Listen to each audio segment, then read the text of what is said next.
할렐루야.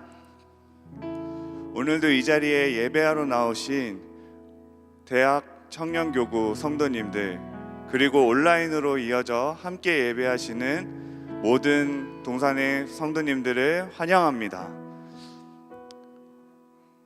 금요일과 토요일 이틀 동안 매드크라운 집회가 있었는데요, 함께 뛰며 찬양하고 예배할 때 코로나로 그동안 위축됐던 우리의 몸과 마음이 다시 한번 뜨겁게 반응하며 주님 앞에 고백했던 그런 시간이었던 것 같습니다.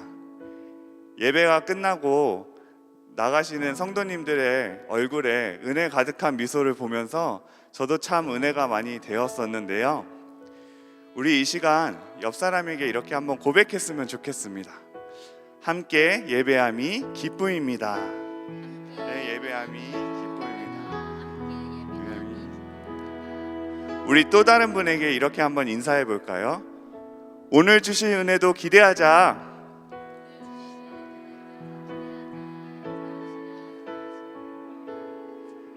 네, 그러면 오늘 우리 모두 다 함께 일어나셔서 오늘도 우리에게 은혜 베풀어 주실, 그리고 우리의 예배를 통해 영광 받으실 주님께 찬양으로 나아가도록 하겠습니다.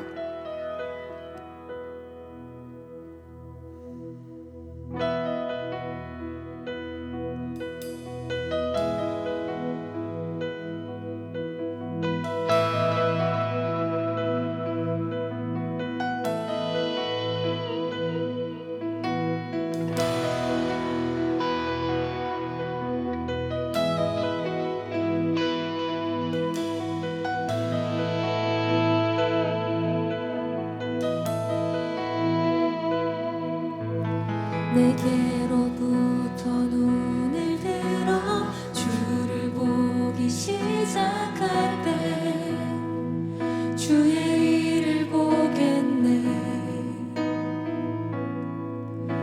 내 작은 마음 돌이키서 하늘의 꿈꾸게 하네.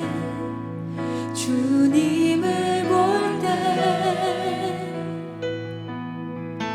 내게로부터 눈을 들어 주를 보기 시작할 때 주의 일을 보겠네. 내 작은 마음 돌이키사 하늘에 꿈꾸게 하네. 주님을 볼 때 시선을 주님께 드리고 살아계신 하나님을 느낄 때 내 삶은 주의 역사가 되고 하나님이 일하기 시작하네.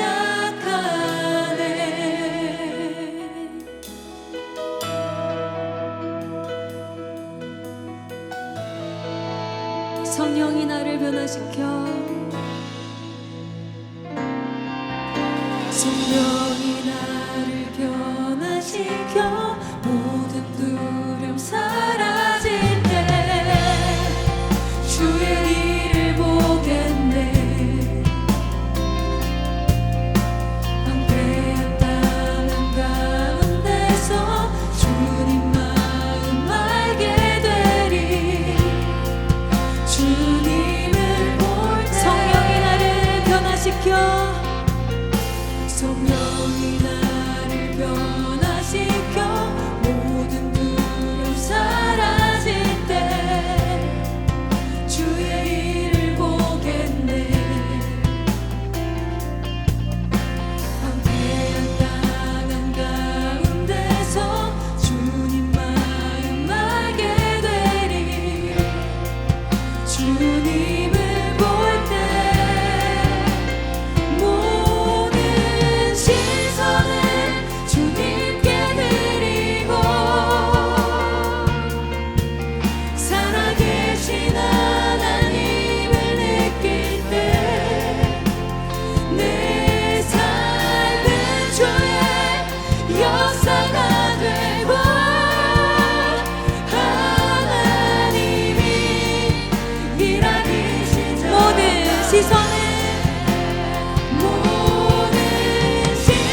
주 볼 때 주님의 영광 주님의 영광 임하네 주 볼 때 우리의 온 마음과 시선이 주님을 바랄 때 주님의 영광 임하네 주 볼 때 주님의 영광 주님의 영광 임하네 주 볼 때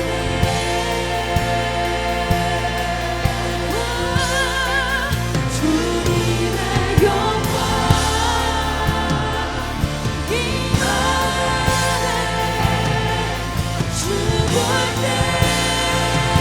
주님의 영광 주님의 영광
우리의 삶에 화목과 화평을 주신 주님을 기쁨으로 찬양하며 나아갑니다. 우리 함께 소리 높여서 주의 하신 일을 찬양. 우리 함께 소리 높여서 주의 하신 일을 찬양해. 오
어떡해요?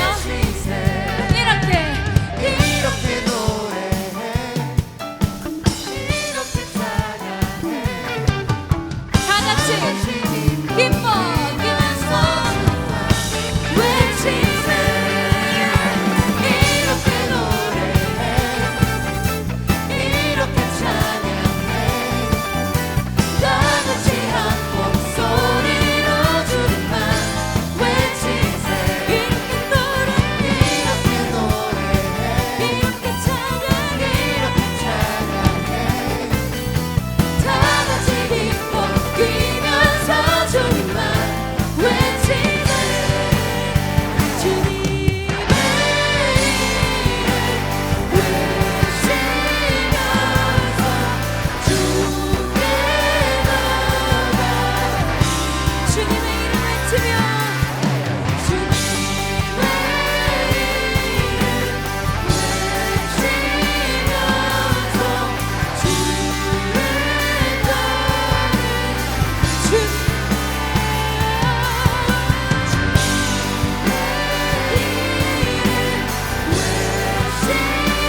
외치면서 주를 따르는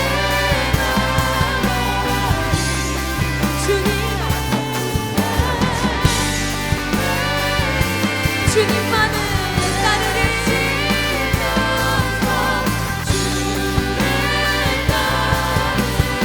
주님의 이름 외치며 주님의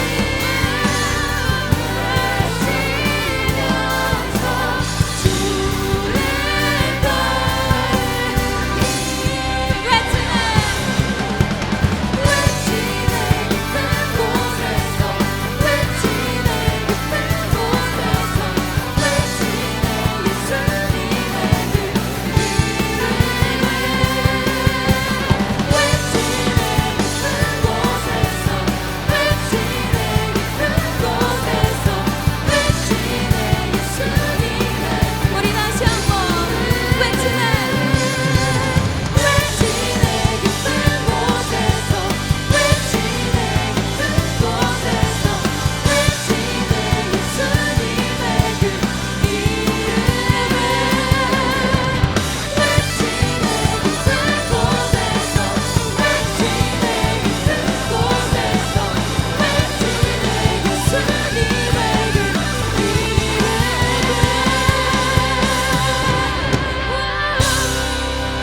우리의 삶의 소망 되어주시는 길이요 진리요 생명 되어주시는 주님만을 외치며 따라갑니다.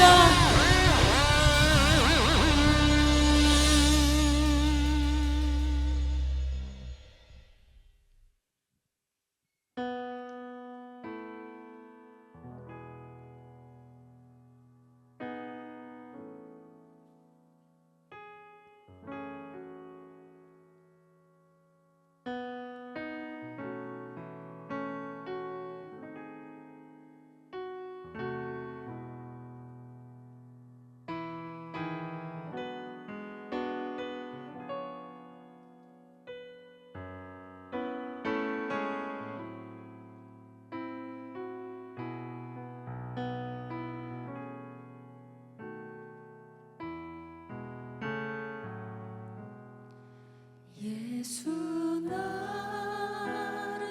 오라 하네 예수 나를 오라 하네 어디든지 주를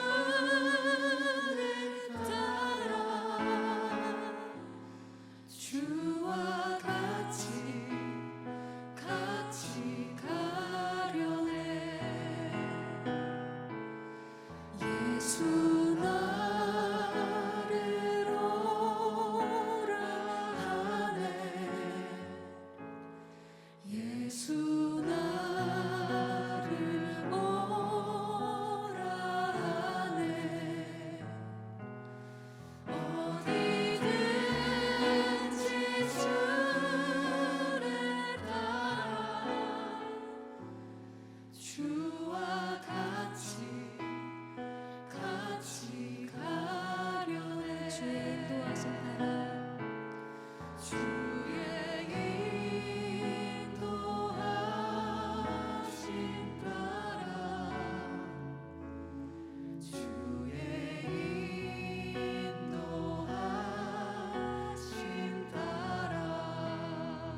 주의 인도하심 따라 주의 인도하심 따라 어디든지 주를 따라 주와 같이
하자고 말씀하시네. 우리도 예수 그 길을 따라 함께 가길 원하네. 주의 인도하심 따라 주의 인도하심 따라 어디든지 주를 따라 주와 같이 가려네.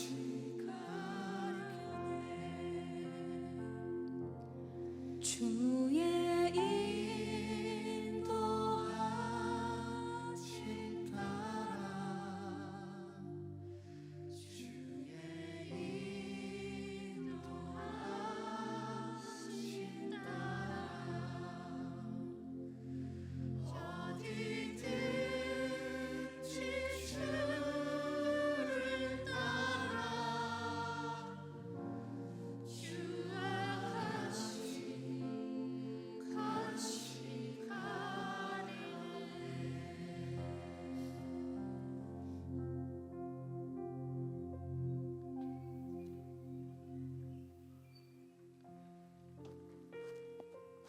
사랑이 많으신 하나님, 오늘 하루도 우리가 하나님께서 불러주신 예배의 자리에 나와 예배를 통하여 하나님과 교제하고 사랑을 고백하게 하심에 감사합니다. 하나님, 입으로는 하나님이 나의 전부이시고 하나님께 순종한다 고백했지만 세상과 타협하며 하나님께 최선을 다해 살아가지 못했던 한 주였음을 고백합니다. 세상이 정한 기준과 가치를 쫓고 세상의 시선과 반응의 눈치를 보며 나의 어떠함으로 인해 하나님을 찾지 못했던 시간들을 돌아보며 회개하오니 우리의 마음속에 중심되어 주시고 주인 되어 주세요. 아버지, 더 잘 살기 위해, 더 잘 되기 위해 이기주의를 주장하는 시대에서 남을 위해 중보할 수 있는 우리들이 되길 소망합니다. 우리의 마음이 넉넉하지 못할 때에도 주변을 살피고 남의 삶을 중보할 수 있는 마음 더하여 주시고, 중보를 통하여 우리가 경험한 사랑 흘려보낼 때에 오히려 더 채워지는 은혜 경험하게 하여 주세요. 하나님, 어제를 끝으로 매드크라운 집회가 잘 마무리되었습니다. 받은 풍성한 은혜에 반응하며 세상과 구별되어져 차이를 만들어가는 자들 되게 하시고 왕 대신 예수 그리스도를 닮아 살아가는 청년들 되게 하여 주세요. 그리스도인의 정체성을 가지고 살아가기 힘든 세상입니다. 하나님의 마음을 구하며 복음을 붙잡고 세상 속에서 치열한 싸움을 하며 살아가는 모든 성도들을 위로하여 주시고 다친 마음들이 있다면 회복시켜 주세요. 우리들의 상황과 마음들을 내려놓고 예배에 집중하기 원합니다. 이 자리에 함께하여 주셔서 한 사람도 소외되지 않고 하나님의 임재를 경험하고 돌아갈 수 있도록 도와주세요. 교회를 위해 헌신하는 이들을 위해 기도합니다. 교회를 위해 밤낮으로 기도하고 애쓰시는 김성경 담임 목사님과 김인종 원로 목사님께 풍성한 은혜 더하여 주세요. 오늘 나를 따라 하시는 예수님이라는 제목으로 김성경 목사님이 말씀 전하실 때 성령 충만케 하셔서 말씀을 듣는 모든 자들의 듣는 마음과 귀를 열어주시고 말씀을 통해 한 주를 살아낼 힘을 얻고 듣는 것에 그치지 않고 행하며 살아갈 수 있는 한 주 되게 하여 주세요. 예배를 섬기는 귀한 손길들이 있습니다. DS 프레이즈, 방송실, 모든 사역자분들과 스태프분들, 그리고 보이지 않는 곳에서 기도하는 중보자들의 헌신과 기도를 기억하여 주시고 오늘 예배 이후 진행될 모든 모임들을 인도하는 간사님들, 성기미들, VG 리더분들도 기쁘게 섬길 힘과 은혜 더하여 주셔서 모임 시간이 공동체가 풍성히 누려질 수 있는 시간 되게 하여 주세요. 오늘도 앞으로도 여전히 우리를 사랑하시는 하나님 감사합니다. 이 모든 말씀 살아계신 우리 주 예수님의 이름으로 기도합니다. 아멘.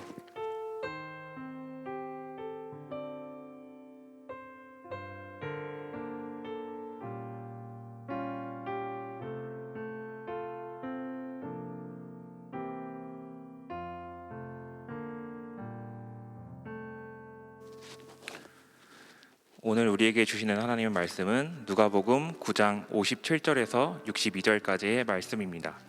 누가복음 9장 57절에서 62절까지의 말씀. 신약성경 109페이지에 있습니다.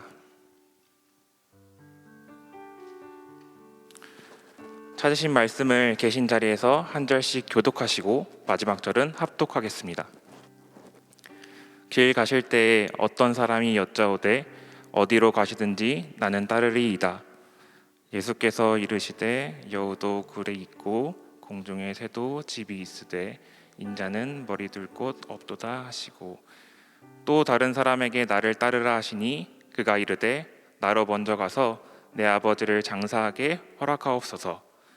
이르시되 죽은 자들로 자기의 죽은 자들을 장사하게 하고 너는 가서 하나님의 나라를 전파하라 하시고, 또 다른 사람이 이르되 주여 내가 주를 따르겠나이다마는 나로 먼저 내 가족을 작별하게 허락하소서. 예수께서 이르시되 손에 쟁기를 잡고 뒤를 돌아보는 자는 하나님의 나라에 합당하지 아니하리라 하시니라. 아멘. 이제 김성경 담임 목사님께서 나오셔서 나를 따르라 하시는 예수님이라는 제목으로 한 해의 말씀 선포해 주시겠습니다.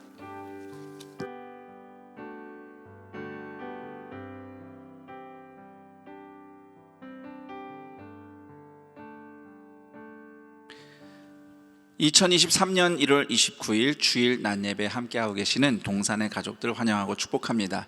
이곳 예배당은 물론이고 각자의 자리에서 또는 병상에서 자가격리 중에 또는 출타 중에 해외 선교지에서 온라인으로 이렇게 함께 연결되어서 하나님의 은혜를 감사하며 예배하는 주님의 자녀들을 또한 환영하고 축복합니다.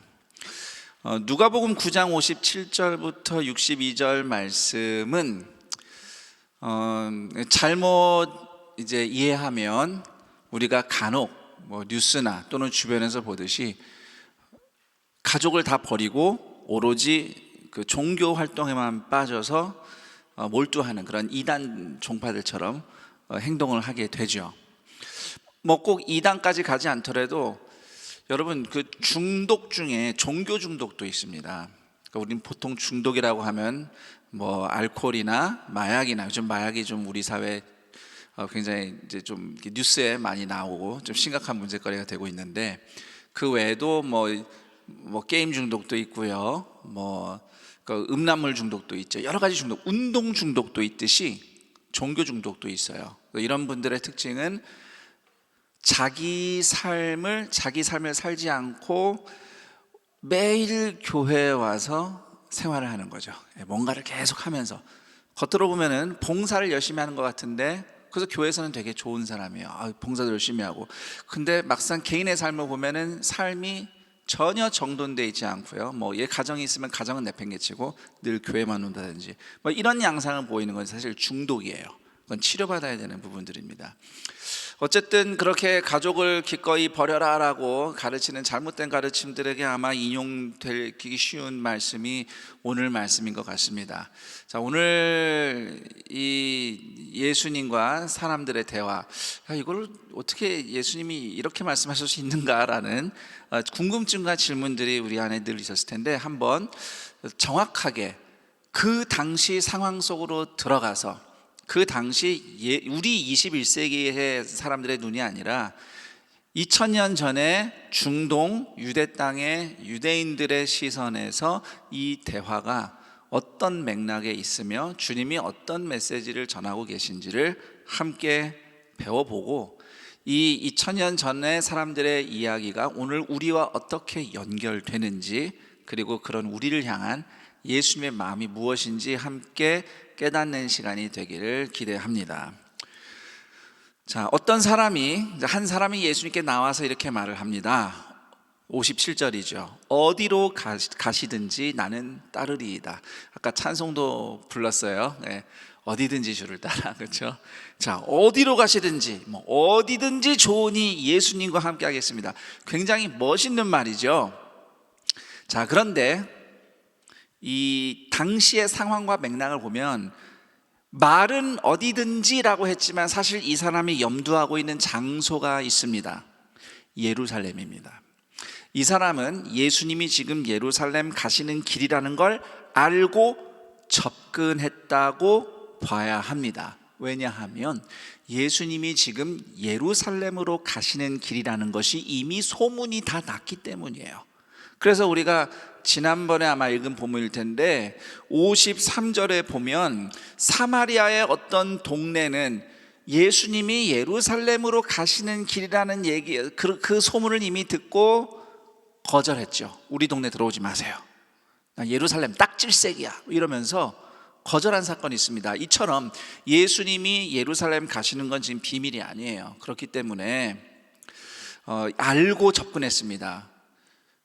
그리고 그 당시 유대인들이 하나님 나라라고 하면은 예수님이 말씀하신 하나님 나라를 오해해서 무력으로 하나님의 초자연적인 개입과 창칼을 들어서 로마군을 물리치고 이 땅에 이스라엘 왕국, 정치력과 군사력과 경제력을 가진 나라를 세우는 그런 혁명을 하는 것이다, 새로운 세계를 여는 것이다, 뭐 이런 생각을 가지고 하나님 나라를 오해하고 있던 유대인들이 예수님이 안 그래도 메시아이신가 하고 주목받고 있는데 그분이 예루살렘을 가신다고 하니 무슨 생각을 하겠어요? 때가 왔구나. 드디어 예수님이 거사를 하시겠구나. 이렇게 생각한 거죠. 사실 예수님은 우리가 아마 전에 이미 설교를 통해 들었지만 예수님은 지금 십자가를 지실 때가 되었다 해서 내려가시는 건데 사람들은 예수님이 드디어 이 판을 뒤집어 엎으려고 예루살렘에 가신다고 생각했던 사람들이 많았던 것이죠. 그리고 지금 이 사람, 오늘 이야기의 첫 번째 사람도 그 생각을 가지고 예수님께 어프로치하고 있는 겁니다. 그러니까 57절에서 어디든지 예수님을 따르겠습니다라고 하는 말의 실제 의미는 결국 이렇게 되는 거죠. 예수님, 제가 예수님과 함께 예루살렘에 가서 역사를 이루고 영광을 함께 누리고 싶습니다. 저를 마음껏 사용하십시오. 영광을 보고 싶은 그의 열망이 포함되어 있던 것이죠. 이런 생각을 예수님이 간파하셨기 때문에 58절처럼 말씀하신 겁니다. 인자는 머리를 둘 곳이 없도다. 인자는 예수님을 의미합니다. 인자, Son of Man, 사람의 아들은 구약시대, 구약성경의 다니엘서나 에스겔서에서 다시 오실 메시아를 의미하는, 다니엘서에서 다시 오실 메시아를 의미하는 이제 용어로 쓰였어요. 예수님이 그분 자신을 인자라고 종종 부르시죠. 예수님은 머리 둘 곳이 없다. 이게 무슨 뜻입니까? 나는 예루살렘에 내 왕궁 세우러 가는 게 아니다. 거기에는 내 머리 둘 거처도 없다. 내 길은 네가 기대하는 그런 영광을 보는 길이 아니다 라는 의미로 말씀하신 겁니다. 이제 또 다른 사람이 예수님을 만납니다. 그런데 이번에는 예수님이 그 사람을 부르셨어요. 함께 가자고, 나를 따르라. 집을 떠나서 예수님과 함께 일하자. 주님이 리크루트를 하신 거죠. 그러니까 딱 보시고 길거리 캐스팅이라고 해야 되나? 예, 길에서 만났으니까. 지금 예수님 예루살렘 가시는 길이거든요. 자, 그런데 이 두 번째 사람이 뭐라고 답을 하나요? 아버지 장례 먼저 치르고 오겠습니다. 그랬더니 이제 그 다음에 예수님이 좀 굉장히 이해가 안 되는 말씀 하시잖아요. 야, 장례식이 뭐냐, 지금 나를 따라와야 된다, 이렇게 말씀하시잖아요. 자, 이게 지금 우리는 이제 이해가 안 되는 부분이죠. 자, 물론 만약에 그 사람이 지금 장례식 중이라면, 아버지 장례식 중이라면 당연히 장례식 마치고 예수님 따라가야죠. 예수님이 장례식을 무시하신 적이 없습니다. 요한복음을 읽어보면 예수님이 사랑하는 제자의 장례식에도 오셨어요. 자, 그 당시 유대인들의 관습에 의하면 부모님이 돌아가셨다. 그럼 장례를 치르잖아요. 7일 동안 장례를 하는데 7일 동안 그 아들이 집을 떠나지 않습니다. 집 밖을 나가지 않아요. 집에만 있습니다. 사람들이 먹을 걸 좀 갖다 주는 경우가 있는 것 같은데, 제가 책을 읽어보니까 음식도 사실 집으로 안 가져왔다고 하더라고요. 있는 걸로 그냥 먹으면서 금식하듯이 그 기간을 애도하면서 보냈다고 되어 있어요. 그러니까 무슨 얘기를 하냐면, 만약에 그때가 그 사람 장례 중이었다면, 아버지 장례 중이었으면 예수님이 예루살렘 가시는 길에 그 사람을 만날 수가 없어요. 이 사람은 자기 집에만 틀어박혀 있기 때문에. 그러니까 결국 지금 장례식 중이 아니라는 거예요. 그렇다면 아버지 장례 이후에 예수님을 따라가겠습니다라고 하는 이 말은 무슨 뜻일까요? 그 당시 유대인들의 관습을 참고하면 두 가지 상황으로 상정이 됩니다. 우선 하나는 아버지의 두 번째 장례식을 끝내고 가겠습니다라는 뜻이 됩니다.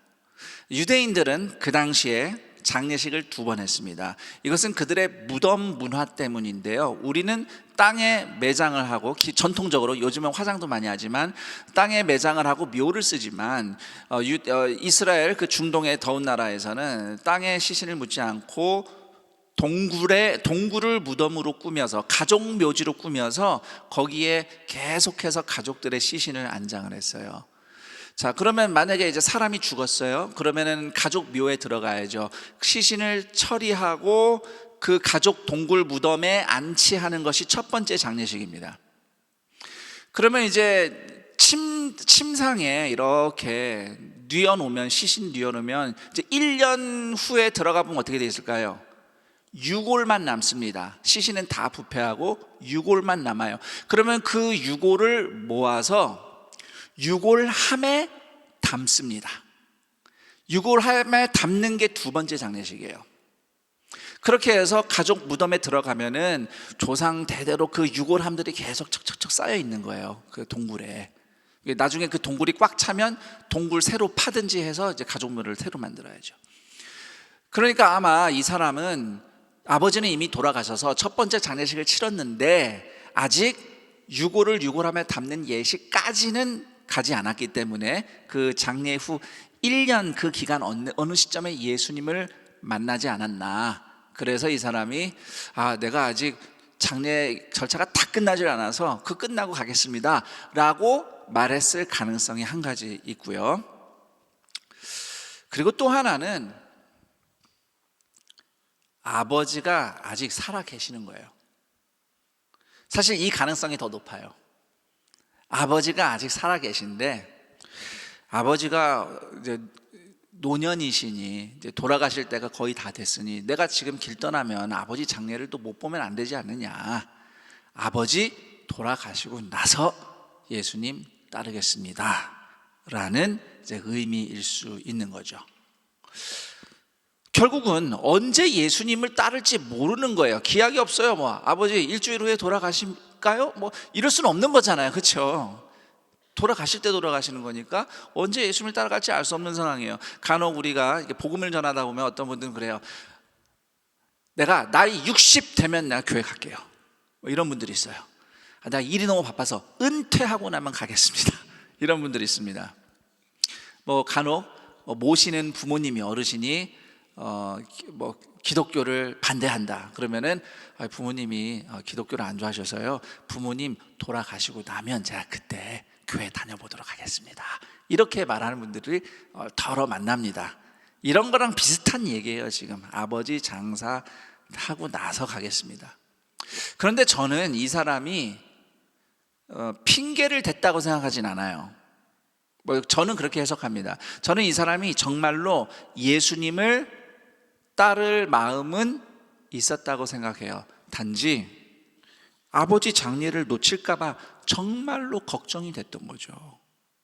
우리는 그런 마음을 이제 효심이라고 할 수 있겠죠. 효심에서 우러난 걱정.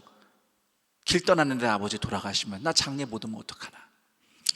자, 이 진심이 있는데 이게 중요합니다. 그 당시 유대인들의 관습과 사고방식을 생각해 보면 여기에는 아주 상식적인, 인간이라면 누구나 생각할 수 있는 사심이 섞여 있습니다. 유대인들의 사고방식은 이런 겁니다. 만약에 자녀가 불효했다, 부모를 공경하지 않았다, 그러면 유산을 물려주지 않습니다. 자녀가 부모의 장례식을 제대로 치르지 못했다, 그러면 의무를 다하지 않은 거잖아요. 나쁜 자식이 되는 거예요. 그럴 경우에는 유산을 상속받을 권리를 빼앗길 수도 있습니다.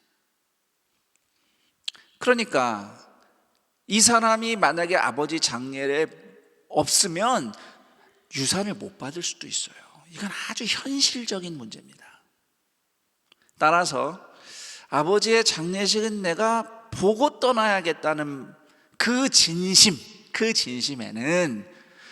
내가 이렇게 섣불리 갔다가 유산을 못 받으면 어떡하나라는 걱정, 그 사심이 섞여 있었던 것이죠. 그것을 간파하셨기 때문에 예수님이 60절처럼 말씀하신 겁니다. 죽은 자들로 자기의 죽은 자들을 장사하게 하고 너는 가서 하나님의 나라를 전파하라. 자, 이 말씀을 설명드리기 전에 먼저 저를 한번 따라해 보세요. 진심도 있고 사심도 있다. 이 세상에 순수한 사람은 아무도 없습니다. 저 안 순수해요. 순수하지 않습니다. 제 마음에 항상 욕심과 근심과 사심이 올라오는 걸 봅니다. 그런데 우리 간혹 사람들 얘기하다 보면은 저 사람이 말은 저렇게 해도 속으로 지금 다 딴 생각하고 있을 거야, 다 이런 무슨 사심이 있어서 그래, 욕심이 있어서 그래 라고 막 얘기를 해요. 근데 그렇게 얘기하는 당사자는 마치 사심이 하나도 없는 사람인 양 얘기를 하는데요, 옆에서 그 사람 보면 다 보입니다. 옆 사람에게 인사합니다. 다 보여요. 네, 다 보입니다. 제가 이 얘기를 하는 이유는 어쩔 수 없다 이런 뜻이 아니고요, 인정하자는 거죠. 나 그렇게 순수한 사람 아니라고, 나 자신은. 그러니까 진심은 맞아요. 진심은 정말 있는 건데 사심도 항상 같이 굴러간다는 거죠. 이 현실을 하나님 앞에서 우리가 먼저 인정해야 됩니다. 그럴 때 우리가 그것으로부터 조금이라도 자유를 얻고 하나님 기뻐하시는 삶과 길을 걸어갈 수 있는 거예요. 자, 이 사심을 간파하신 예수님께서 죽은 자들이 장사하게 하라고 말씀하셨는데, 이 의미는 이렇게 풀어볼 수 있습니다. 죽은 자의 장례는 영적으로 죽은 사람들이 하게 하고 너는 나를 따라오너라, 이런 말씀이시죠. 아버지에 대한 의무를 다하고 싶다는 좋은 훌륭한 말 속에 숨겨진 본심, 즉 재산 상속에서 손해보고 싶지 않다는 그 사심을 들춰내시기 위해서 예수님은 죽은 자들은 영적으로 죽은 자들이 장사하게 해라 라고 말씀하신 거예요. 다시 말하면 유산과 사회적 체면 때문에 부모의 장례를 중요하게 대하는 일은 생명이 없는 영적으로 죽은 자들의 활동에 불과하다는 것이죠. 자, 이제 세 번째 사람이 등장합니다. 이 사람이 예수님을 찾아와서 이렇게 아뢰입니다. 주여, 내가 주를 따르겠나이다마는 나로 먼저 내 가족을 작별하게 허락하소서. 인사하고 오겠대요. 그리고 길 떠나겠대요. 그랬더니 예수님이 하시는 말씀 62절, 손에 쟁기를 잡고 뒤를 돌아보는 자는 하나님의 나라에 합당하지 아니하니라. 떠나기 전에 가족과 작별 인사하겠다는데 예수님이 그 사람 보고 뒤돌아보는 사람은 하나님 나라에 맞지 않아라고 이렇게 말씀하시는 거, 이거 좀 너무하지 않습니까? 지나치지 않나요? 인사하고 오는 게 뭐가 큰 죄라고 하나님 나라에 맞지 않다고 말씀하시는 걸까요? 자, 우선 성경 전체의 가르침을 볼 때에 가족은 중요합니다. 가정은 중요해요. 하나님이 이 세상에 교회보다 먼저 세우신 공동체가 가정 공동체입니다.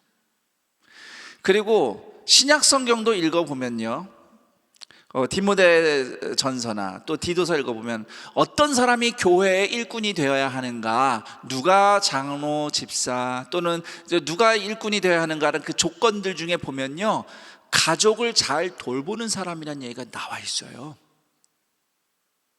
그러니까 신약시대 초대교회 성도들이 지금 이 9장 이 말씀 액면 그대로 보고 가족 다 버리고 신앙생활 했던 사람들이 아닌 겁니다. 자, 가족이 중요해요. 분명히 성경은 그렇게 가르쳐요. 그런데 이게 또 우리한테 중요하죠. 성도는 어떤 상황에서든지, 저를 따라해 볼까요? 하나님의 부르심, 하나님의 권위. 우리는 항상 어떤 상황에서든 가족이 너무 소중하지만 하나님의 부르심과 권위가 항상 우선순위여야 한다는 것을 우리는 기억할 필요가 있습니다. 자, 어쨌든 가족은 중요하다라는 게 대전제인데, 그런데 오늘 이 누가복음 9장은 이 상황은 좀 특수한 상황이 있어요. 앞뒤 맥락을 보면 주님이 이렇게 말씀하신 어떤 긴박한 상황, 지금 따라오지 않으면 기회를 놓칠 수밖에 없는 상황이 있다는 거예요. 앞에 보면 이제 두 번째 사람과 대화 중에서 예수님이 너는 나를 따라와서 하나님 나라를 전하라라고 뭔가 지금 일을 맡기시려고 하는 그런 흐름이죠. 그리고 오늘 이 이야기 다음에 누가복음 10장을 가면 70명의 제자를 단기 선교 여행 보내는 이야기가 나옵니다. 그런데 이 사람들이 어떤 사람들이냐? 이 70명이 예수님처럼 권능으로 하나님 나라 복음도 전하고 귀신도 쫓고 병자도 고칠 그런 사람들이에요, 이 사람들이. 그러니까 예수님은 바로 누가복음 10장에 70명의 제자들을 선발해서 선교 여행을 보내실 준비 과정에서 지금 이 세 사람을 만나서 콜링을 하시는 거예요. 자, 그런데 이게 지금 이때 아니면 못 해보는 거라니까요. 이때 아니면 못해요. 왜냐하면 성경을 읽어보면 예수님이 70명의 제자를 이렇게 파송하신 게 이게 이때 딱 한 번이에요. 이때 딱 한 번. 뭐 두 번, 세 번 했다는 기록이 없어요. 사복음서 다 봐도. 그러므로 만약에 이 사람이 가족들하고 뭐 인사하고, 이게 그냥 잠깐 집에 들어가서 인사하고 떠나는 게 아니에요. 아니, 예수님하고 먼 길 떠나는데 저 예수님과 떠나겠습니다, 안녕히 계세요, 그리고 쑥 나온 사람이 어디 있어요? 얘기도 하고 야 밥이라도 먹고 가라, 식사도 하고, 야 너 저기 고모부한테 인사드리고 와, 우리 집 많이 도와주셨어, 또 가서 인사도 해야 되고. 이게 지금 송별회를 해야 되는 거예요. 그냥 인사하고 오는 게 아니란 말이죠. 그렇게 하다가 시간 보내다가는 70명과 합류해서 이 놀라운 특별한 이 사역의 경험을 할 기회를 놓친다는 거죠. 다시는 이 기회가 없으니까. 그렇기 때문에 이런 특수한 상황 속에서 예수님의 부르심이 긴박했기 때문에 그런 맥락에서 손에 쟁기를 잡고 뒤를 돌아보는 자는 하나님의 나라에 합당하지 않다라는 말씀을 주셨다고 해석할 수 있습니다. 그리고 또 한 가지 더 중요한 게 있어요. 사실 이게 더 중요한데, 여러분은 가족 하면 누가 떠올라요? 네. 지금 떠오르죠. 같은 집에 사는 사람들. 네. 어떤 분들은 얼굴 찡그리는 분도 있어요. 스트레스야, 우리 가족은 생각만 해도. 자, 가족은 우리는 보통 21세기 한국인들에게 가족은 단독 세대의 그 세대에 함께 사는 사람들이죠. 뭐 그냥 보편적으로 보자면 부모가 있고 자녀들 같이 살고, 거기에 뭐 조부모가 같이 사는 경우도 있고요. 어쨌든 이런 가족 단위를 우리가 핵가족이라고 부릅니다. 그렇죠? 핵가족이에요. 우리는 가족 그러면 핵가족이 생각나요. 그런데 2000년 전에 1세기 유대인들이 가족이라고 할 때는요, 우리 가문 사람들 전부 다예요. 친척들 전부 다예요. 옛날에 우리나라도 그랬지만 이스라엘에서도 유대인들은 친족들이 같은 동네에 다 모여 살았어요. 2014년 일인데 그때 사실 이스라엘에 제가 있었을 때 좀 안타까운 사건이 벌어지면서 가자 전쟁이 벌어졌죠. 근데 그 과정에서 유대인 청년들이 살해당하고 또 그에 대한 보복으로 팔레스타인 청년이 살해당하는 이런 일들이 벌어졌어요. 제가 살던 동네 바로 맞은편 동네가 이제 아랍인들이 모여 사는 동네였거든요.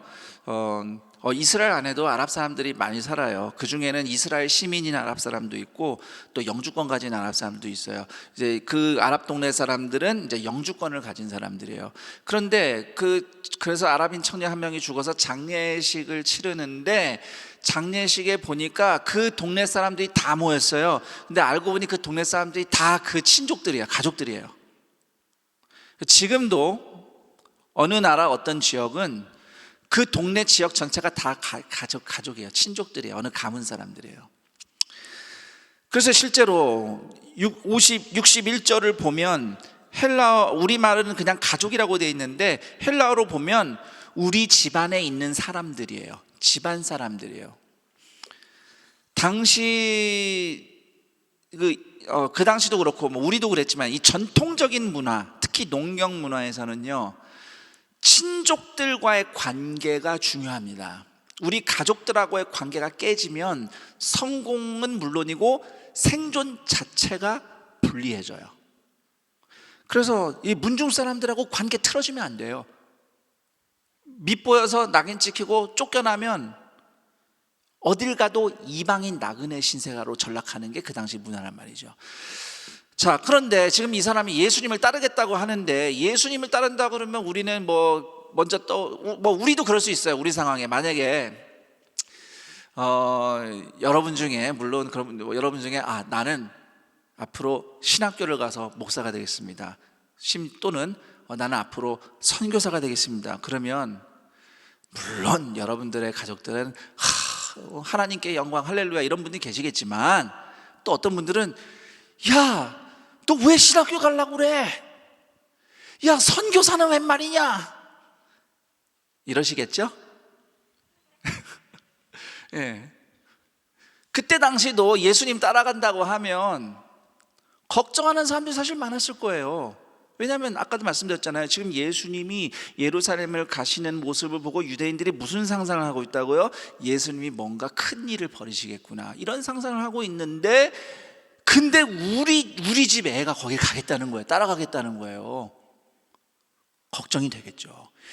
위험한 일에 뛰어드는 거 아니냐 이렇게 걱정하고 반대하는 사람들이 친척 중에 집안에 있을 거란 말이에요. 그래서 예수님을 따라가기 전에 가족들과 작별 인사하겠다는 것은 결국 그렇게 혹시 걱정하고 반대할 우리 부모님, 우리 삼촌, 이모, 우리 친족들, 할아버지, 할머니 다 잘 만나서 얘기하고 안심시키고 축복받고 그러면 또 그냥 그래 알았다 그러겠어요. 야, 밥이나 한번 먹고 가자. 야, 우리 잔치하자. 그러면 송별회 하자. 그러면 동네가 다 가족들이니까 또 동네 잔치하고 또 그랬더니 할머니가 야, 너 이거 가면서 내가 좀 뭐 맛있는 거 사 먹어라 그러면서 뭐 주시고 이렇게 받는 것도 있잖아요. 그러면서 그렇게 가족들하고 잘 작별해서 서로 우리 간엔 오해가 없다, 문제가 없다, 우리 관계 좋다 확인하고 떠나겠다는 거죠. 왜냐하면 나중에 혹시 잘 안 돼서 돌아오면 다시 살아야 되니까 나중에 언제든지 돌아올 때 다시 시작할 수 있는 기반을 보장받겠다. 일종의 보험을 드는 거죠. 그러니까 제가 또 이렇게 얘기하면 보험 드는 게 나쁜 거라고 오해할 수 있는 그렇지 않습니다. 예. 제가 이제 비유를 그렇게 든 거예요. 일종의 보장을 받아 놓겠다는 의미로 우리 집안 사람들 좀 인사드리고 오겠다. 이렇게 얘기를 한 겁니다. 이 의도를 주님이 간파하셨기 때문에 이렇게 얘기를 하시는 거예요. 손에 쟁기를 잡고 뒤를 돌아보는 자는 하나님 나라에 합당하지 않다. 자, 여기까지 오늘 성경 말씀 내용을 제가 그 당시 문화와 또 이 문맥의 흐름에 비춰서 설명을 드렸어요. 그럼 이제 질문을 해보겠습니다.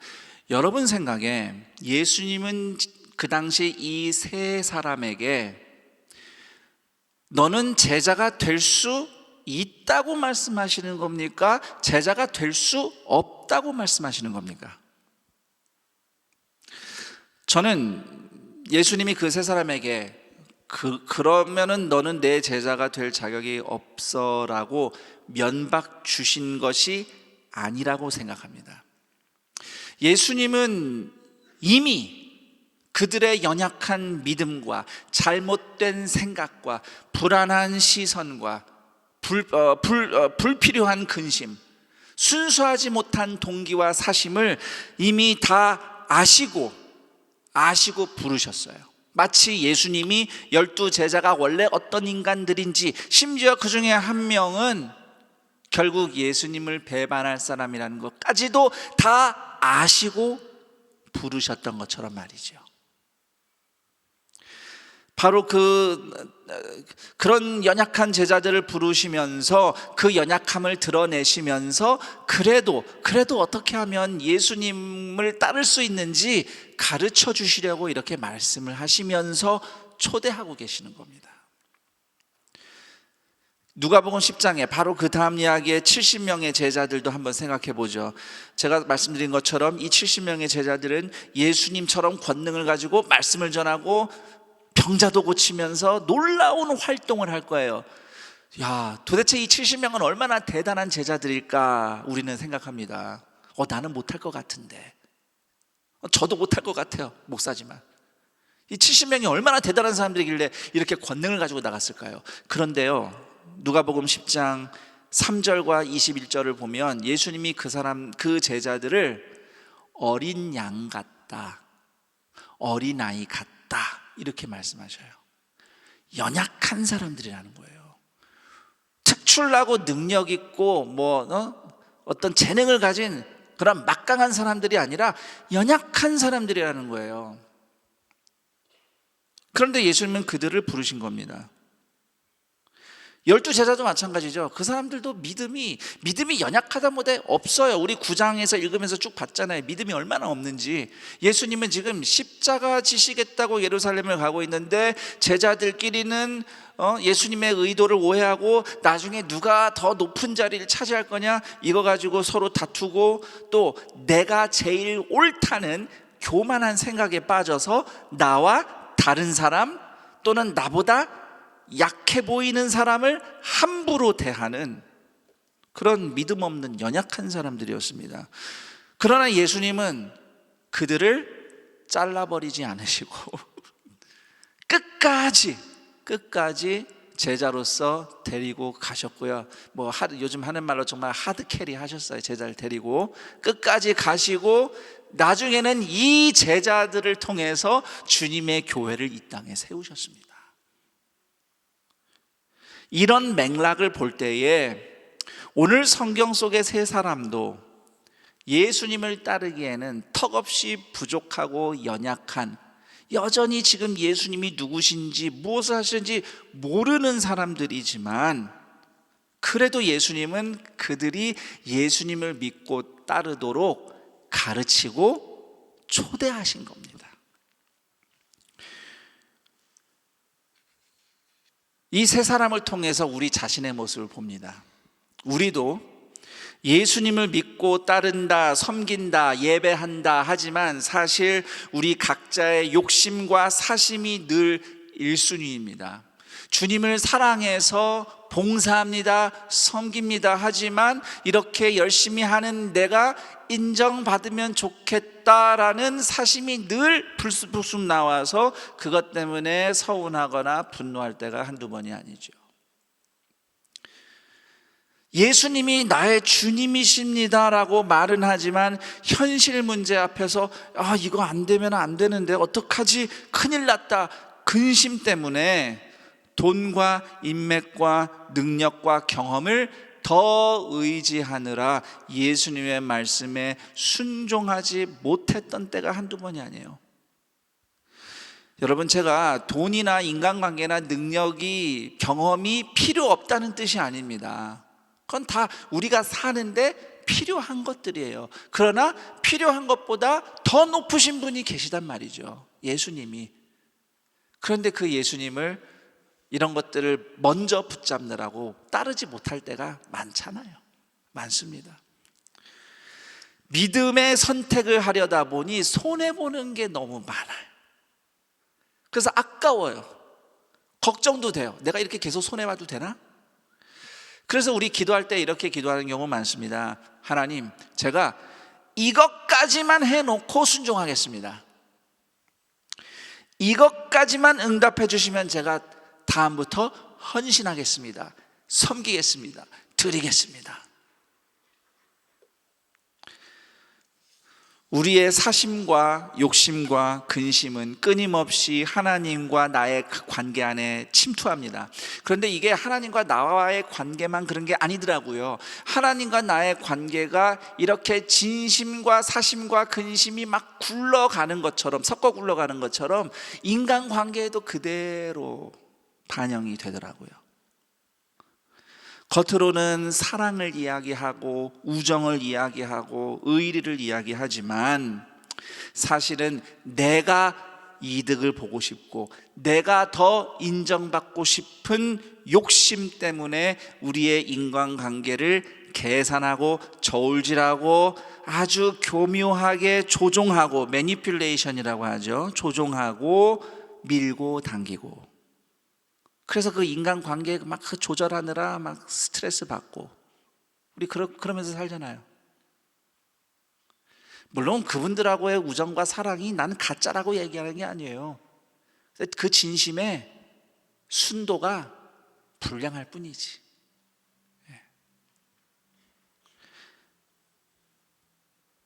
다 가족을 위한 것이라고 하면서 나는 가족을 위해서 한다 하지만 사실은 자기가 하는 일이 중요하니까 막 일에 바쁘고 또는 자신의 취미 생활이나 여가 생활에 바빠서 가족을 뒷전으로 미루고 이제 나중에 잘하겠대요.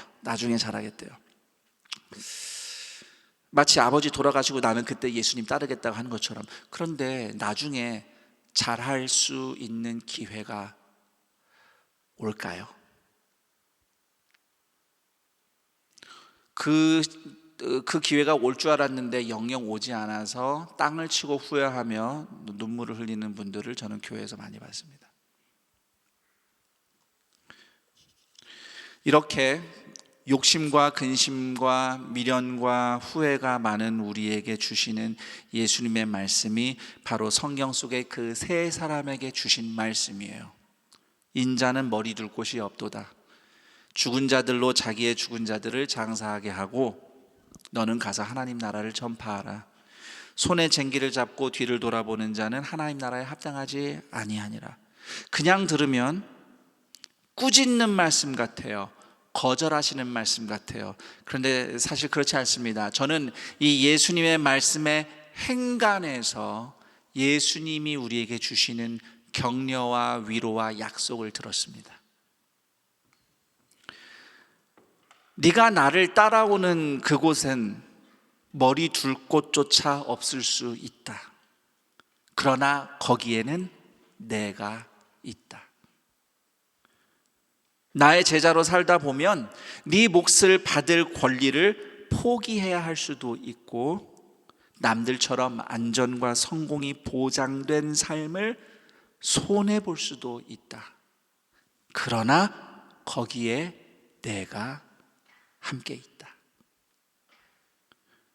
비록 네가 연약해서 나를 신뢰하기를 주저하거나 넘어지는 때에도 거기에 내가 함께 있다. 이것이 오늘 주님께서 여러분에게 주시는 격려와 초대의 메시지입니다. 여러분은 오늘 말씀을 통해 여러분의 어떤 모습을 발견했습니까? 이야기 속의 세 사람, 우리와 정말 많이 닮지 않았나요?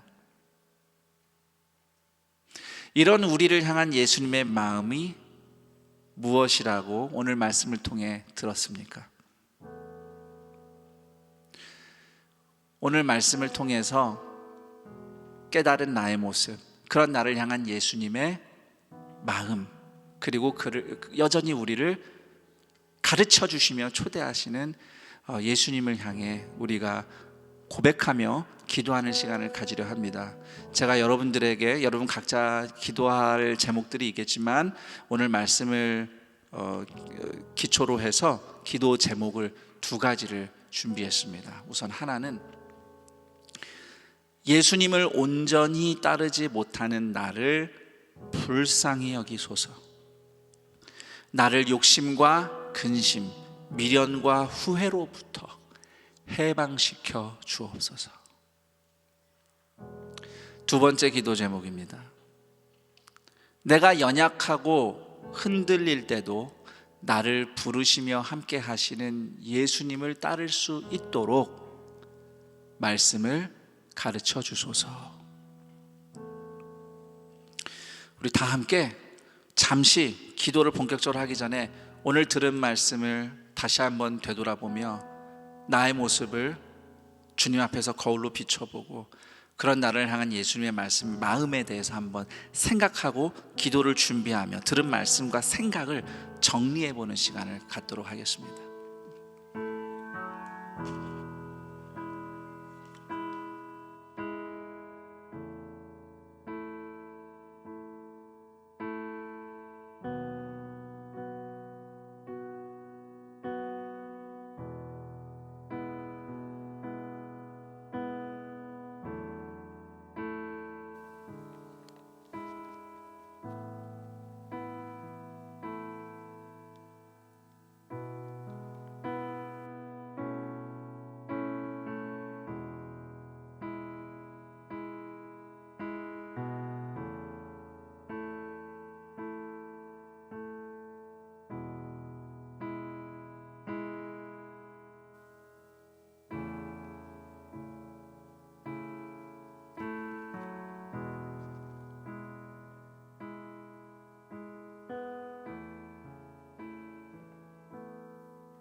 예수 나를 오라 하네.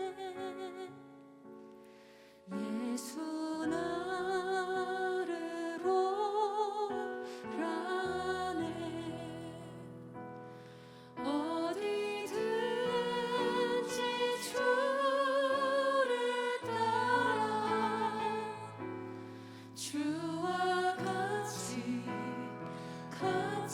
가려네. 다 함께 일어나서 찬양하고 기도하도록 하겠습니다. 인도하심 따라 주의 인도하심 따라 어디든지 주를 따라 주와 같이 가려네. 주의 인도하심 따라 주의 인도하심 따라 어디든지 주를 따라 주와 같이 가려네.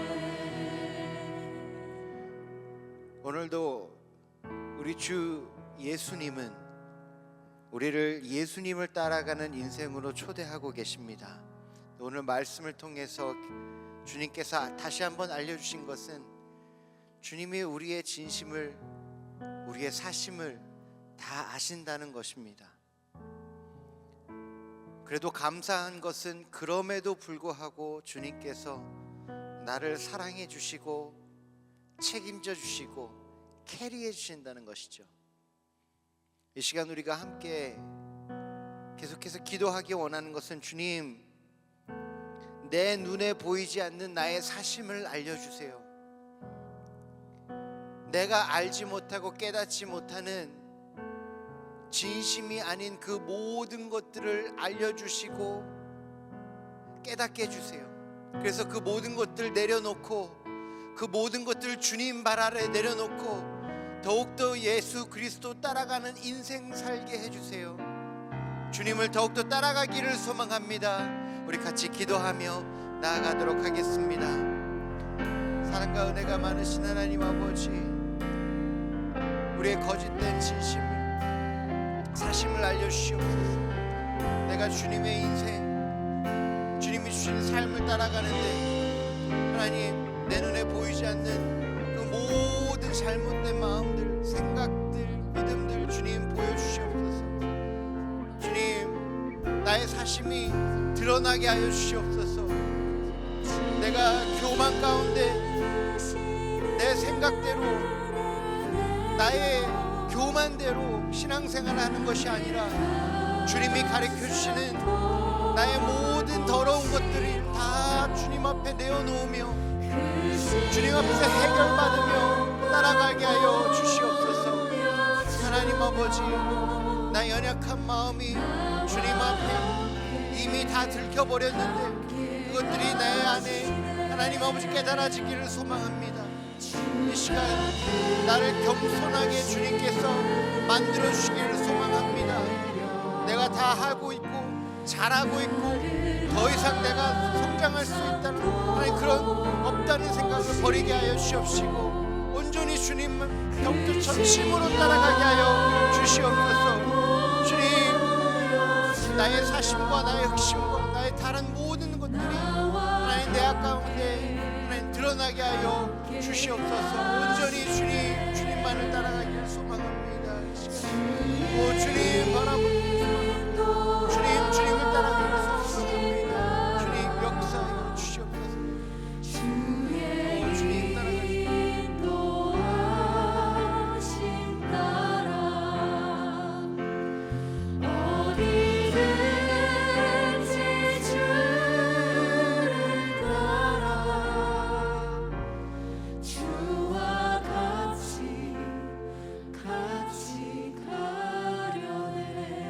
우리 마지막으로 함께 기도하도록 하겠습니다.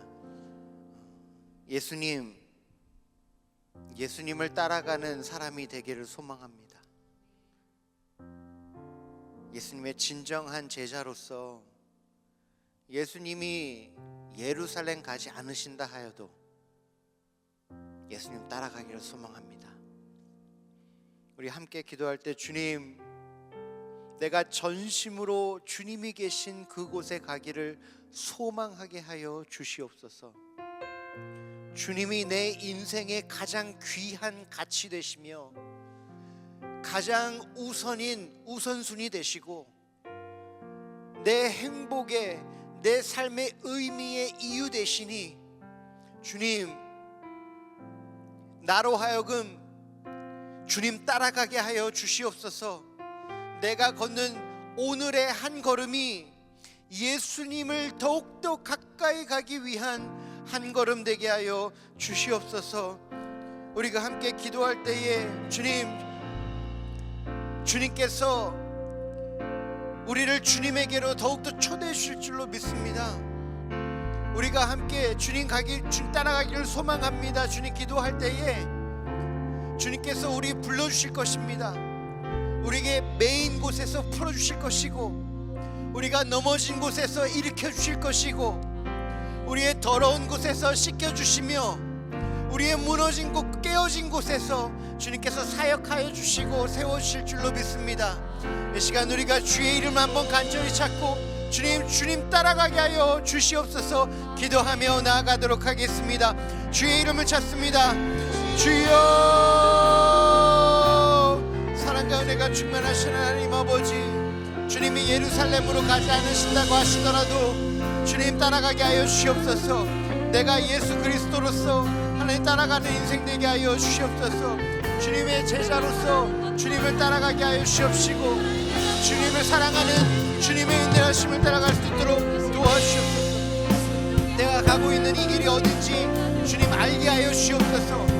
내가 이렇게 열심히 걸어가고 있는데, 이렇게 열심히 뛰어가고 있는데 주님, 내가 어디로 가고 있는지 이 시간 분별되게 하여 주시옵소서. 주님이 있는 곳이 내가 가야 할 곳이며 주님이 초대해 주시는 곳이 내 인생의 의미가 발견되는 곳인지 주님 깨닫게 하여 주시옵소서. 사랑과 은혜가 많으신 하나님 아버지, 나를 다시 한번 일으키시사 나를 다시 한번 불러주셔서 주님의 음성 들리게 하여 주옵시고, 주님 나를 교정하시는 그 음성이 내 심령에 달콤하게 날려져서 겸손하게 우리가 주님 앞에 내려놓으며 무릎 꿇고 하나님 아버지의 붙이심을 받아 주님이 있는 곳으로 가게 하여 주옵소서. 주님의 인도하심 따라가게 하여 주옵소서. 사랑과 은혜가 많으신 하나님 아버지, 나로 하여금 우리 공동체로 하여금 우리 안산동성교로 하여금 아버지 하나님 주님 따라가게 하여 주옵소서. 주님의 인도하심을 따라가기를 소망합니다. 주님, 주님이 계신 곳을 가기를 소망합니다. 안산동산교회 청년교구를, 안산동산교회 대학교구를, 코이누리하우스를 주님 축복하여 주옵소서. 주 예수 그리스도를 따라가는 인생 되게 하여 주옵소서. 주님을 따라가는 공동체 되게 하여 주옵소서. 주님이 따라가는 세리 되게 하여 주옵소서. 주님을 향해 가기를 소망하오니 주님을 따라가는 인생 되게 하여 주시옵소서.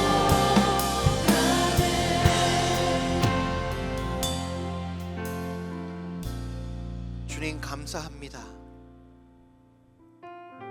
나의 본심을 아심에도 불구하고, 그럼에도 불구하고 나를 포기하지 아니하시고 버리지 아니하시고 사랑한다 하시며 나의 보잘것없는 인생을 캐리해 주시니 감사합니다. 주님, 주님의 영광이 나의 영광이 되기를 소망하오니 오늘 주님이 계신 곳으로 걸어가게 하여 주시옵소서. 우리 사랑하는 안산동산교회의 모든 청년들이 예수님을 따라가는 생명길 걸어가는 복된 인생 되게 하여 주시옵시고,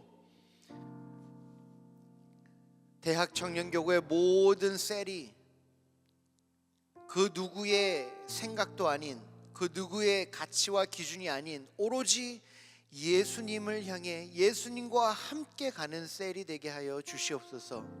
이를 위하여 우리가 하나님 포기해야 되고 드러나야 되고 내려놔줘야 되고 무릎 꿇어야 되고 무너져야 하는 그 모든 것들을 주님의 은혜로 말미암아 해결받게 하여 주시옵소서. 그래서 우리 모든 안산동산교회의 청년들이 주 예수 그리스도와 동행하는 복된 인생 살게 하여 주시옵소서. 감사드리며 우리 주 예수 그리스도의 이름으로 기도하였습니다.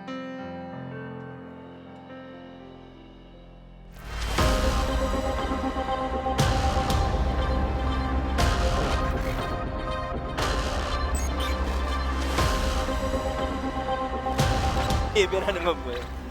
주님이 드러나시고 드러난 주님을 경험하며 그 주님으로 말미암아 자발적으로 그 모든 어려움 가운데 예배할 수 있는 믿음을 이야기하는 것입니다.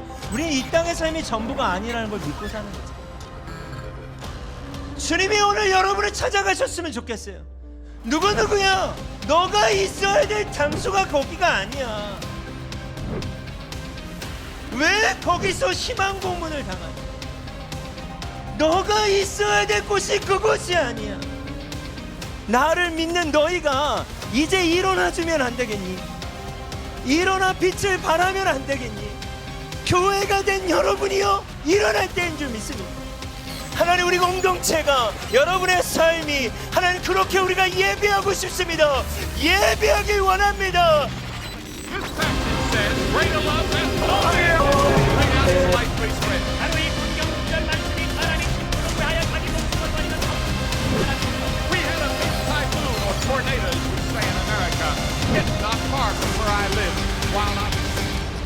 이 부르심 앞에 여러분 어떻게 반응하시겠습니까?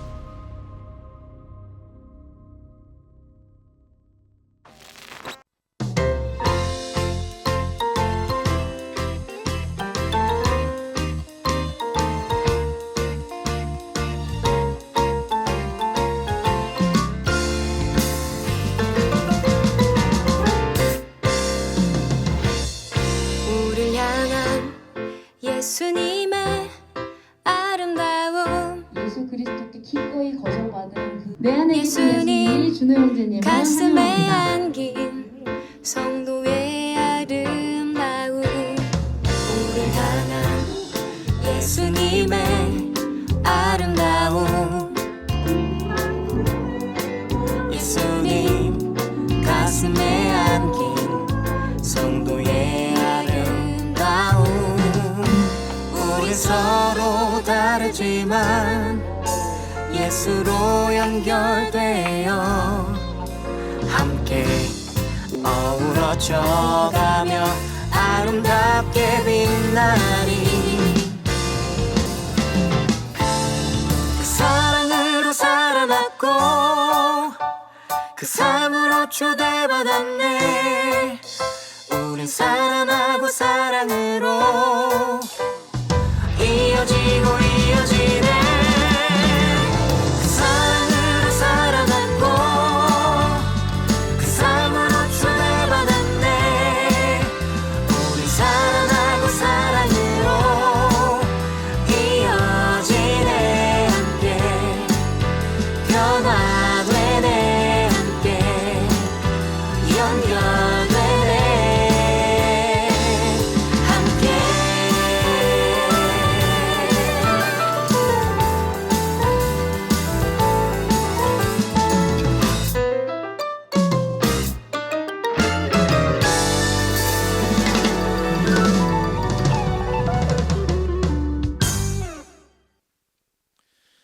영상에서 보신 바와 같이 대학교구 겨울수련회가 2월 9일 목요일부터 2월 11일 토요일까지 2박 3일간 파주 영산수련원에서 있습니다.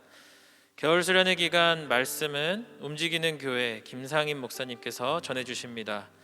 소명 강의에는 유튜버 면저방 이영 이준희 대표님이, 이단 특강에는 바른미디어 대표 조미듬 목사님이, 선교 특강에는 소울브릿지 담임 반승환 목사님께서 전해주십니다. 사전 등록을 신청하신 분들은 오늘까지 회비를 완납해 주셔야 합니다. 본 등록도 계속 진행 중이니 많은 관심과 신청 부탁드립니다.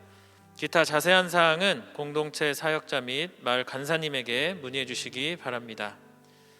코이노니아 워십 예배 코칭 멘토 멘티 모집 안내입니다. 이번 코이노니아 워십 예배 코칭은 2월 11일 토요일 오전 10시 WM센터 신안산대학교 내 지역 협력관에서 진행합니다. 예배 인도 및 보컬 코칭을 받기 원하는 성도님들과 예배 코칭을 위해 1:1 보컬 코칭이 가능한 성도님 또는 전공자를 모집합니다. 더불어 코칭을 도울 헬퍼도 모집하니 성도님들의 많은 관심과 참여 부탁드립니다. 기타 자세한 사항은 김은혜 전도사님에게 문의해 주시기 바랍니다. 오늘 안산동산교회 4부 예배에 나오신 우리 대학 청년 그리고 모든 동산의 성도님들을 주님의 이름으로 환영하고 축복합니다. 오늘 교회에 처음 나오셨거나 등록하기를 원하시는 분은 대학교구는 복지관동 3층 사랑사실에서, 청년교구는 본당 뒤편 새가족 환영실에서 진행합니다. 교회와 신앙생활에 대해 자세히 안내해 드리도록 하겠습니다. 우리 교회에 처음 나오신 새가족들을 향해서 힘차게 환영의 박수 보내드리도록 하겠습니다.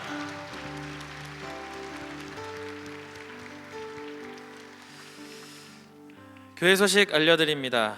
대학교구 특별 새벽기도회 영혼을 이끄는 3주 영이삼이 은혜 가운데 진행되고 있습니다. 영이삼 3주차는 새벽 6시 에스더홀에서 진행하며 차량 운행이 재개됩니다. 노선은 이전과 동일합니다. 영이삼 3주차는 혼탁한 세상 속에 세상과 구별되어 차이를 만들었던 예수님의 제자들의 이야기 매드페플이라는 주제로 진행합니다. 대학교구 성도님들이 하나님을 경험하고 강력한 보석이 되며 복음의 빛을 바라는 청년으로 자라나고 성장하는 시간 되도록 많은 기도와 관심 부탁드립니다. 4부 예배 런 콰이어 단원 모집 안내입니다. 찬양으로 4부 예배를 섬겨주실 런 콰이어를 모집합니다.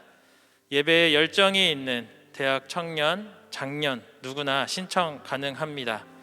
4부 런 콰이어에 많은 관심과 지원 부탁드립니다. 오디션은 1월 29일 주일 오후 6시 아가페 센터 4층 할렐루야 2실에서 진행합니다. 자세한 사항은 진윤창 집사님에게 문의해 주시기 바랍니다. 2022년 결산 공동의회가 1월 29일 오늘 3부 예배 후에 네오비전 센터 3층 에덴홀에서 있었습니다. 2023년도 전교인 셀 양육이 오늘 1월 29일부터 2월 25일 토요일까지 진행합니다. 살아있고 사랑 있는 셀 공동체로 자라날 셀 양육에 성도님들의 적극적인 참여 부탁드립니다. 이번 전교인 셀 양육은 매주 제공되는 영상 강의를 신청한 뒤에 배부되는 교재에 따라 셀 예배 모임을 하는 형태로 진행합니다. 예배 마치고 퇴장하실 때 교재 이 입구에 배치된 이 교재를 꼭 챙겨가 주시기 바랍니다. 또한 교회 홈페이지에도 강의 영상 링크와 교재 다운로드 링크가 안내되어 있습니다. 잘 활용하셔서 풍성한 은혜 누리는 전교인 셀 양육 되시길 바랍니다. 70기 생수의 강의 1월 30일 월요일부터 2월 2일 목요일까지 진행됩니다. 아울러 71기 생수의 강 참가자를 모집합니다. 기간은 3월 6일 월요일부터 9일 목요일까지 진행되며 신청은 2월 1일 수요일 오전 10시부터 사무처 또는 온라인으로 선착순으로 접수받습니다. 올해는 김성경 담임 목사님께서 안산동산교회 2대 담임 목사로 심우하신 지 7년이 되는 해입니다. 당회의 결정으로 새로운 7년을 잘 준비하시기 위해 2월과 7월 두 번의 안식월을 가지십니다. 쉼과 은혜가 넘치는 시간이 되도록 모든 성도님들이 함께 기도해 주시길 부탁드립니다. 큰숲 맑은 샘 푸른숲 맑은 샘 2월호가 발행되었습니다. 말씀으로 더욱 풍성한 한 달 되시기 바랍니다. 이번 주 한 커플이 하나님 안에서 아름다운 가정을 이룹니다. 이재경, 허지윤 커플입니다. 예배에 참석하셨으면 자리에서 일어나 인사해 주시고 우리 결혼하는 분들을 위해 박수로 함께 축복하도록 하겠습니다.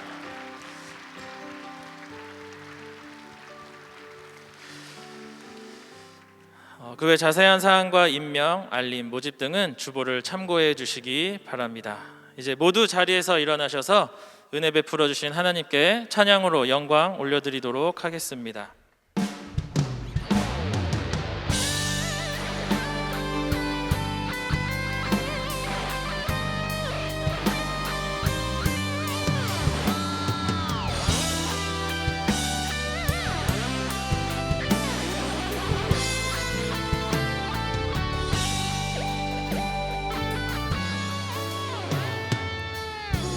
우릴 만드신 하늘 아버지의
드린 기도로 우리의 믿음을 선포합니다.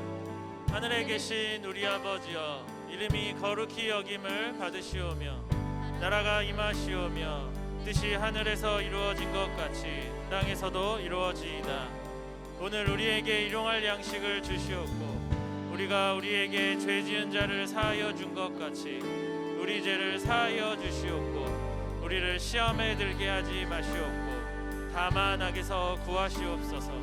나라와 권세와 영광이 아버지께 영원히 있사옵나이다. 아멘. 우리 좌우 양옆에 있는 지체들을 향해 손을 뻗어서 서로 축복하도록 하겠습니다. 서로 사랑하라 서로 사랑하라 서로 사랑하라 서로 사랑하라 서로 사랑하라 서로 사랑하라 서로 사랑하라 서로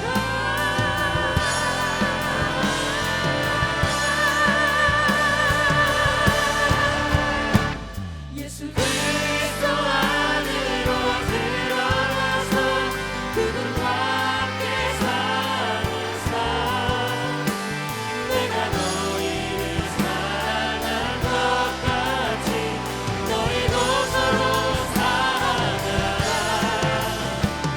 예수 그리스도 안으로 들어가서 영원히 함께 사는 삶